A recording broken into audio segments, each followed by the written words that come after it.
our speakers today have come to us with a great depth of experience in vegetable production, and our next speaker, Alton Reis, I hope I'm pronouncing that correctly, is no exception. Dr. Reis comes to us from Brazil as a scientist in Embrapa, which is a state research organization, sort of like the Agricultural Research Service with the USDA here in the U.S. Dr. Reis covers areas of vegetable disease management, epidemiology, management of these diseases in a tropical agrosystem, which is a whole different suite of problems from our desert agroecosystems here in Yuma. Dr. Reis complements his work in disease epidemiology with a strong research component in plant breeding and has developed a number of improved cultivars in several vegetable crops. Dr. Reis also has the distinction of working on Fusarium Wilt of lettuce in the most southerly area of occurrence to date, at least to date, Argentina now as well, and will share some of us his experiences in working with tropical Fusarium Wilt of lettuce. Dr. Reis. Good morning. First, I would like to say thanks to the symposium organization to inviting me to come here and speak a little bit about the Fusarium Wilt of lettuce in Brazil, the situation, and to meet so many lettuce expertises. Okay, thank you. So I will present you some information about our work on pathogen diversity, pathogen characterization, and our efforts on breeding for resistance. At first, I would like to talk a little bit about the production of lettuce in Brazil. The lettuce production in Brazil is concentrated mainly in two major geographical regions, the southern region and the southeast region. And the southeast region, in the south region, are the most populated states and the larger producers, like São Paulo. The first production in São Paulo, Rio de Janeiro State, and Minas Gerais.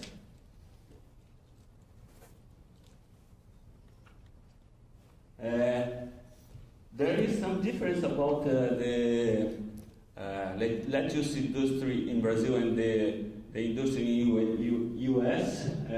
In Brazil, most of the production is based on cultivars from the loose leaf group.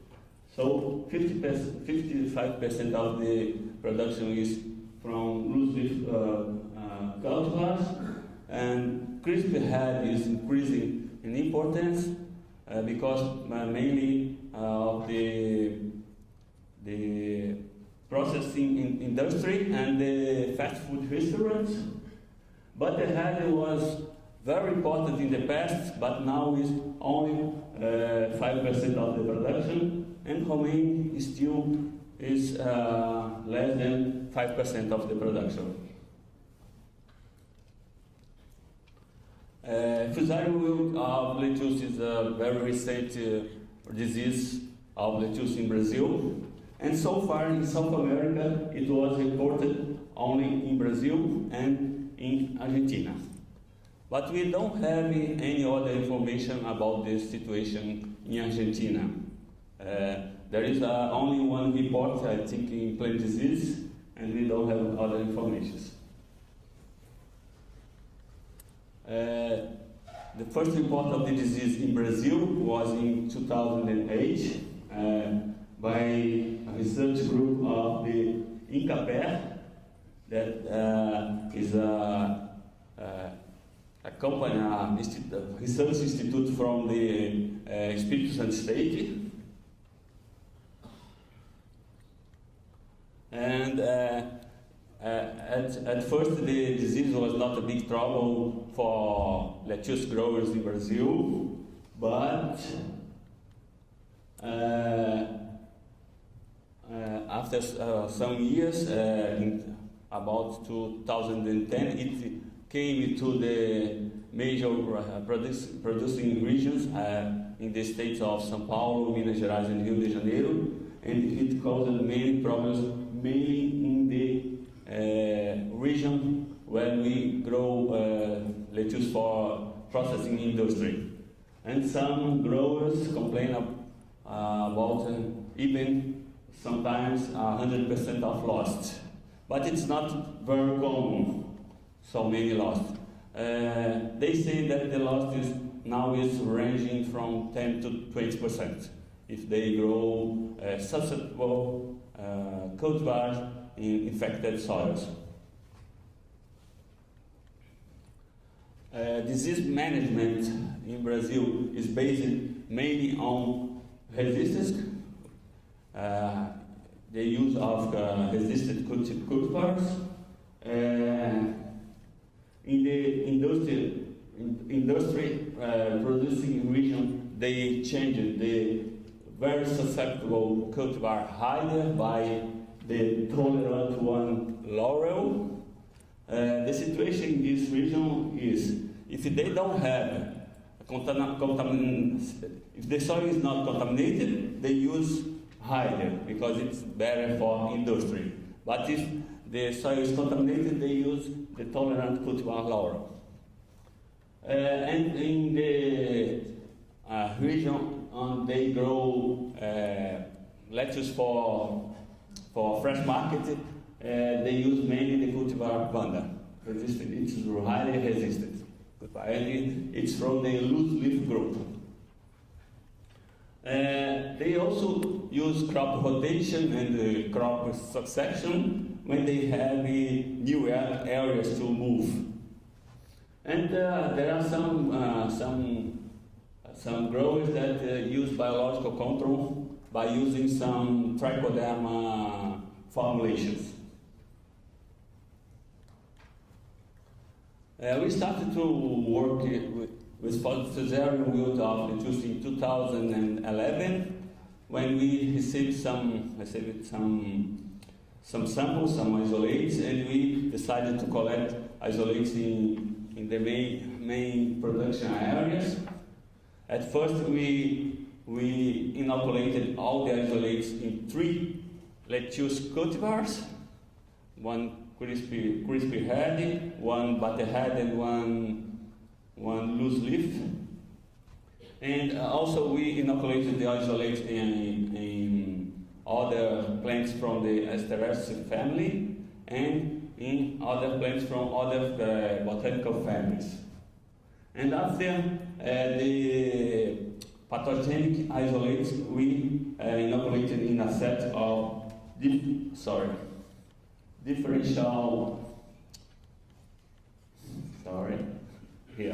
a set of differential cultivars to determine the risk of the isolates.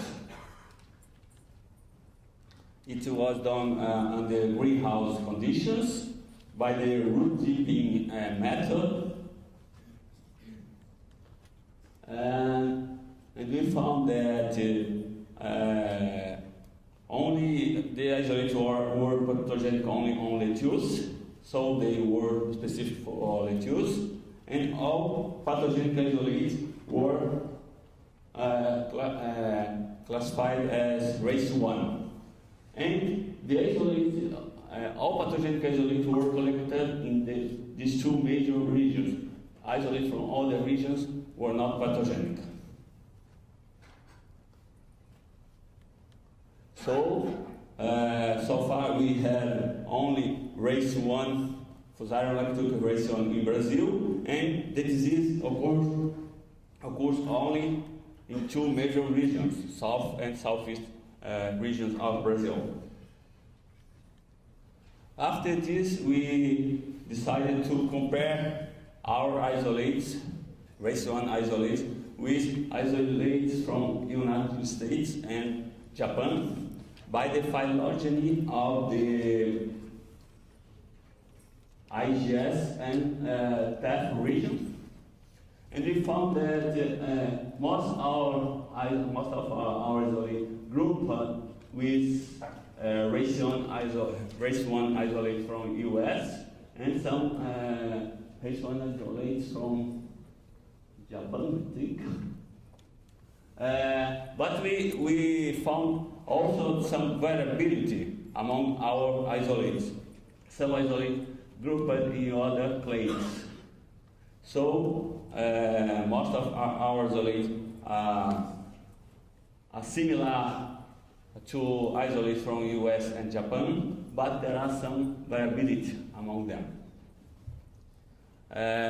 We did it because we think the pathogen was introduced in Brazil by contaminated seeds, because Brazil imports most of the vegetable seeds we use. So now we think that it really came from contaminated seeds, but after this it had some variability. We don't know why. After this, we decided to make some screening for resistance, trying to get some resistant cultivars to offer to the growers. We evaluated about 120 cultivars, commercial cultivar, and for our surprise, most about 30% of the cultivars were resistant to Fusarium Wilt 1 isolates from Brazil, and most of the butterhead and crisphead cultivars were susceptible, and most of the Romanian cultivars were resistant. But we found resistant cultivars in all cultivar groups. After this, we started one work of inheritance of resistance to Fusarium Wilt 1 in the resistant cultivar Vanda. We choose Vanda as the resistant parental because it has some agronomical characteristics, good characteristics, like it is resistant to lettuce mosaic virus, some races of downy mildew, and it's very appreciated by the Brazilian growers. We use it as the susceptible parental, the cultivar Gisele, because it shares some characteristics of Vanda, but resistance to Fusarium Wilt 1 and resistant to lettuce mosaic virus.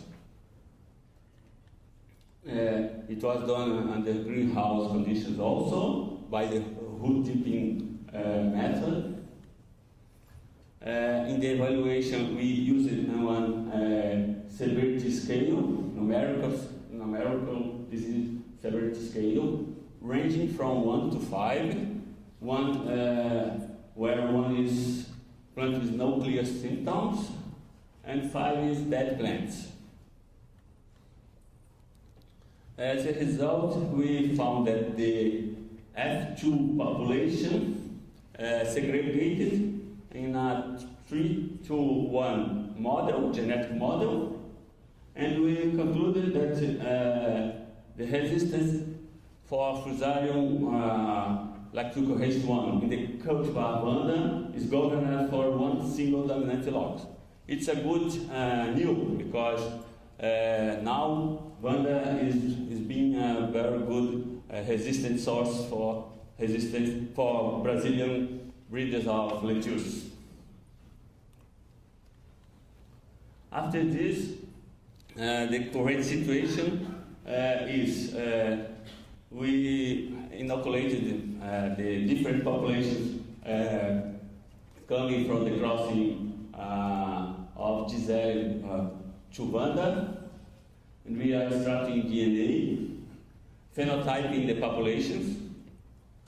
This work is being done by one PhD student, Cleia Cabral, and now she's in California, in the University of California, Davis, working in the doctoral Mitchell Moore lab, working on this. The aim of this project is to get some molecular markers and design some specific primers to use it in the breeding for resistance assisted by molecular markers. And Clay is working on it.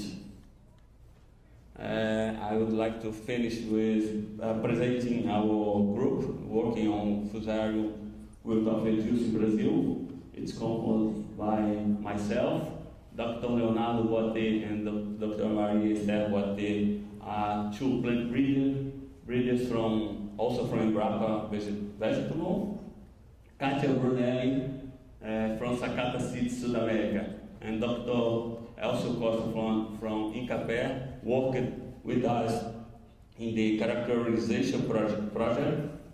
And finally, this is Clea. Clea did most of this work, and actually Clea is here. In her MS thesis, she worked on pathogen characterization and searching for resistant cultivars, and now she's working on our breeding efforts in her PhD program. Thank you.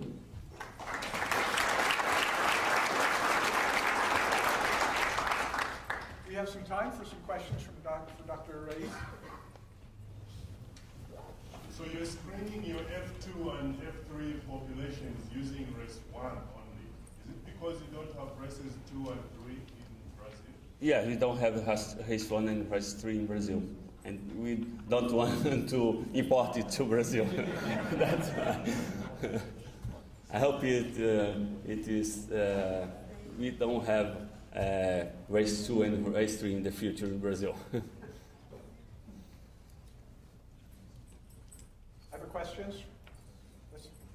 Yes, on the management strategies they're using in Brazil, you mentioned that they're using resistant cultivars, but then you mentioned only one cultivar. Is that one cultivar? For processing lettuce, we have only one.